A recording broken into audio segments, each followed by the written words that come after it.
Muito bem, boa noite a todos. Nós estamos dando início então agora à nossa já 11ª aula do curso de Patrística. Tendo em vista que nós já demos uma boa visualização na parte histórica, no desenvolvimento do conteúdo historiográfico, também no aspecto global, de uma visão geral, micro e macro, historicamente, da proposta dos pais da igreja, dentro do transitar histórico da igreja, histórico da teologia e da teologia histórica. Nós vamos começar agora. Por quê? Porque agora que nós vamos começar a estudar as primeiras tradições, as primeiras literaturas, os primeiros compêndios construídos e propostos pelos pais da igreja, para podermos assim começar a construir a teologia dos pais da igreja e toda a proposta que vai ser desenvolvida, construída, proposta dentro dessa perspectiva da patrística e dos pais da igreja. Muito bem, quando nós vamos estudar esta questão já da literatura construída dentro do período patrístico, nós temos que começar a pensar já dentro das tradições. As primeiras tradições, os primeiros escritos que são relacionados justamente com a visão da tradição ou com a temática, as tradições, e estudado dentro da história da teologia como primeiras tradições. E quando eu trato de tradição, eu estou tratando de exposição, visão, concepção extraída da perspectiva distinta dos pais da igreja, referente aos escritos não só dos evangelhos, da narrativa cristocêntrica, mas também dos escritos dos apóstolos, tá? Ou seja, de algumas epístolas, de alguns conteúdos doutrinários extraídos, oriundos da proposta apostólica. Então, os apóstolos e os seus discípulos escreveram, vamos dizer assim, a história dos últimos acontecimentos, até na proposta da passagem histórica, a partir de Cristo, após eles terem contado, narrado, muitas das vezes criando até uma expectativa de uma tradição oral, e que depois vai ser escrita e composta dentro dos próprios evangelhos, tá? E nesse sentido simultâneo é que vai construir uma forma muito espontânea das cartas que vão ser escritas para as comunidades. E quando eu falo comunidades, as eclésias, igrejas, que nesse aspecto vão ser a proposta de orientar, corrigir, instruir e ensinar, e também já servir como conteúdo de discipulado, tá? Relacionado à proposta missiológica da igreja. Ao longo, então, desse transitar histórico e dessa proposta, nós vamos recebendo já a herança que vai perpassar os séculos e vai se tornar a referência, a estrela guia, tá? Para a proposta de uma orientação e de uma perspectiva da comunidade cristã dentro do que os séculos da igreja propõem no cristianismo. E nesse sentido é que nós vamos ver o período da tradição cristã registrando a passagem da tradição bíblica para a tradição patrística. Tradição patrística, inclusive, que vamos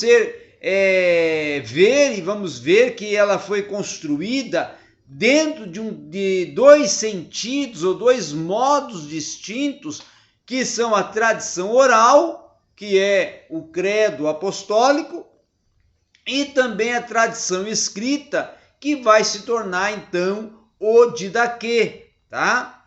O credo apostólico ou o credo dos apóstolos é um compêndio oral que dentro da proposta das primeiras comunidades, das primeiras igrejas, ele se torna um testemunho da iniciação dos primeiros cristãos, por ser considerado a tradição oral, ou seja, as formações de ensino, de discipulado, tá? E automaticamente são textos escritos que vão ter a proposta até de recuperar uma espécie de anamneses dos antepassados dentro do que eles propunham como fórmula de discipular, tá? E de construir um ensino, uma formação moral para os povos.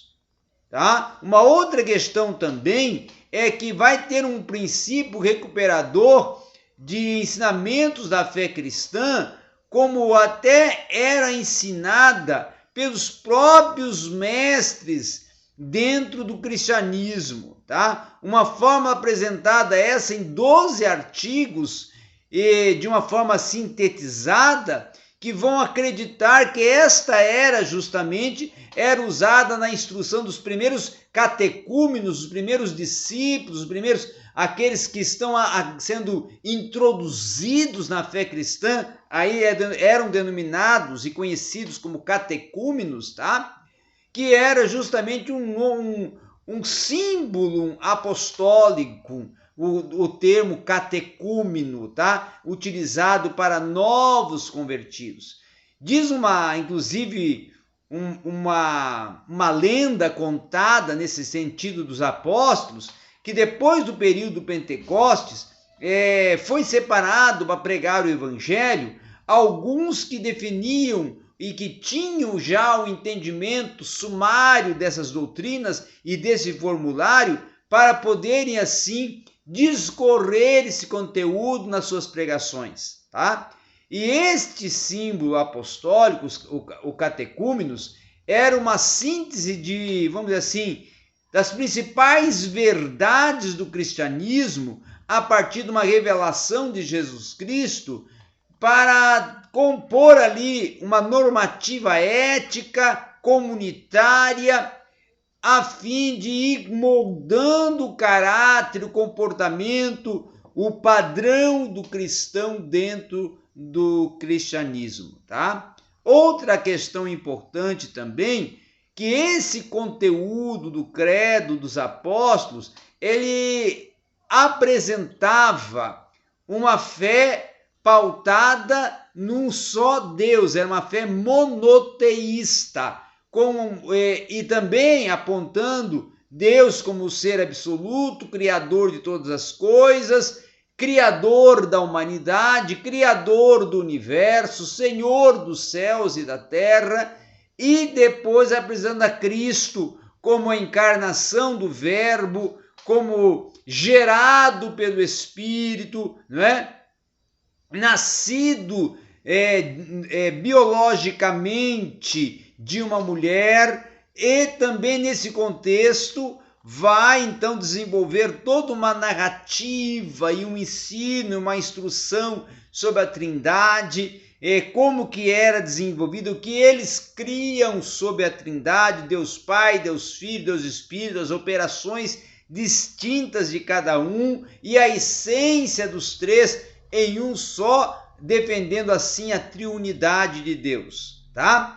Por esta profissão de fé, inclusive, é que eles estavam desenvolvendo um credo aonde era a proposta propagar o evangelho às nações, mas também formar um conceito de fé cristã dentro da igreja que já estava começando a construir a sua visão e concepção doutrinária. O credo apostólico vai ser uma fórmula, então, litúrgica e canônica também, tá?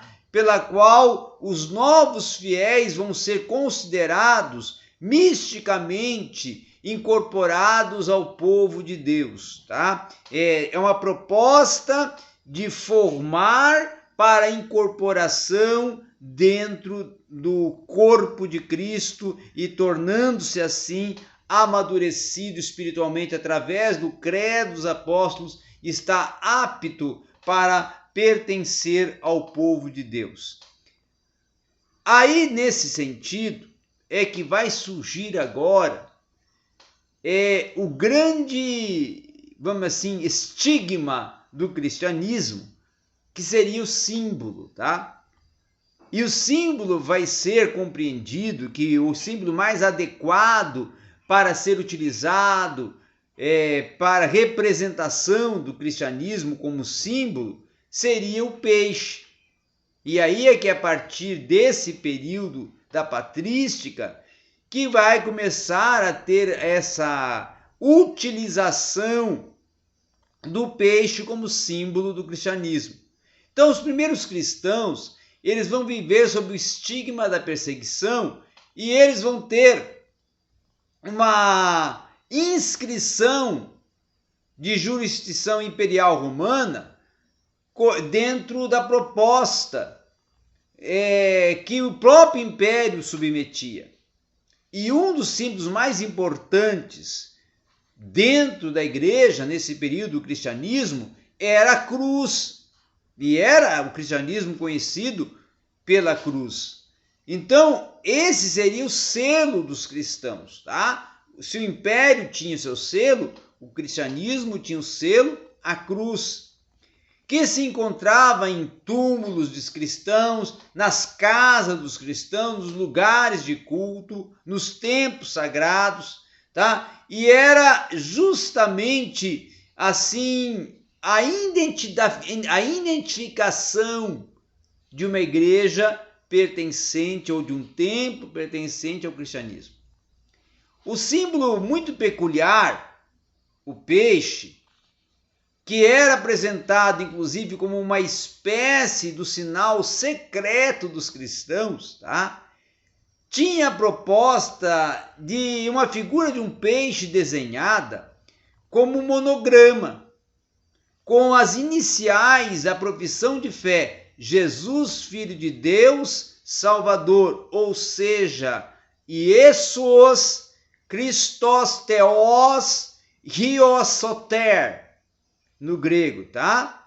A imagem do peixe aparecia nos rituais, inclusive litúrgicos, sobretudo nos sepulcros, com a proposta justamente de trazer uma identificação que para eles ia até um pouco além do sinal ou que tinha e da importância que tinha como símbolo a cruz, não para o peixe se tornar um símbolo secundário, mas um símbolo paralelo, tá? Um símbolo paralelo, com uma outra proposta, que seria uma proposta mais, vamos assim, de cunho social, e a cruz de cunho também signatário e político e até,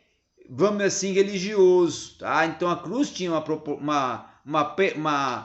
proporção de identificação maior que o peixe, apesar de o peixe ser até hoje, dentro do contexto sociopolítico, considerado o símbolo do cristianismo, tá? O Didaquê, ele se torna o manual, tá, do ensino e da igreja e o manual doutrinário da igreja. Inclusive, ele era um opúsculo ou um documento que era considerado o documento mais antigo da tradição cristã, após os livros do cânon sagrado. E era fácil de compreender até a instrução inserida dentro do cânon do Novo Testamento a partir da exposição interpretativa feita no Didaquê. Então, o Didaquê era uma obra que ela foi escrita ali na metade ou na última década, a partir da segunda metade do século I, tá? transcrevendo os ensinamentos dos livros bíblicos, principalmente os sapienciais, e trechos distintos dos evangelhos. Os elementos que nós podemos considerar históricos relacionados ao Didaquê, primeiramente que o próprio título já apresenta, que é um teor totalmente didático, de instrução, de trazer um ensino e uma formação cristã à igreja. Tá? Então o título era justamente uma instrução pautada nos atos e nas ações dos apóstolos, com proposta de alcançar um padrão de vida moral para o cristão, uma organização eclesial, uma liturgia uniforme e também conceder um documento, ter ali um documento da era do período até pós-apostólico, como fosse uma fonte de legislação eclesiástica, aonde seria até inclusive um manual de preceitos morais, funções litúrgicas, conselhos para a vida comunitária e também uma organização eclesional ou eclesiástica, tá? Muito bem. Ainda antes de nós concluirmos essa 11ª aula, é importante falar também que os padres apostólicos ou pai da igreja, tá? Tiveram relação imediata nesse contexto de trazer a lume, trazer a conhecimento da igreja a proposta de ensino, de doutrina, de exposição desenvolvida pelos apóstolos e dar continuidade ao trabalho missional, didático e pedagógico e até evangelístico desenvolvido pelos apóstolos, mas priorizando a apologia, priorizando o ensinamento didático pedagógico dentro da igreja, da comunidade cristã. Então eles vão também tornar-se autores, vão desenvolver uma grande obra literária em conjunto, para até edificar a comunidade, organizar a estrutura eclesial, conceder uma formação para a igreja, começar a desenvolver um núcleo de formação discipular, um núcleo litúrgico e organizar escritos paralelos para a comunidade cristã.